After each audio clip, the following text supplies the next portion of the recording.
ये देखें, बड़ी रिक्वेस्ट आ रही थी कि वेलवेट की शर्ट की साइड कैसे निकालते हैं। जब ये सिलाई लगाने लगो कभी ऊपर वाला ज़्यादा हो जाता है और कभी नीचे वाले को थोड़ी नम आ जाती है।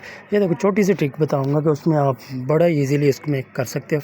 ये देखो, जब भी आपने साइड निकालनी है इस तरह रख के ऐसे हाथ की मदद से आपने ऐसे उसको दबाना है। इसे दबाने से ये है कि उसके भूरा आपस में फंस जाएंगे और वो सिलाई आपकी बिल्कुल नीट लगेगी और ना नीचे वाले को नम आएगी और बिल्कुल ऊपर वाला भी अपनी जगह पर रहेगा। ये देखो, इस तरह रखना है। ऐसे जब मशीन चलानी है, ये देख, इस तरह हल्का सा दबाव आपने देना है और उसकी भूर आपस में फंस जाएंगे और बड़ी इस तरह नीट सिलाई लगेगी। ये देख, ये सारी इसी तरह, ये देखो, ये पूरी सिलाई लग के, ये देख इस तरह अगर ऐसे करते हो तो ये देखो बुरुस के बीच में आ जाएंगे। वीडियो पसंद है, वीडियो को लाइक शेयर ज़रूर किया करो और प्लीज़ चैनल को सब्सक्राइब ज़रूर कर दिया करो।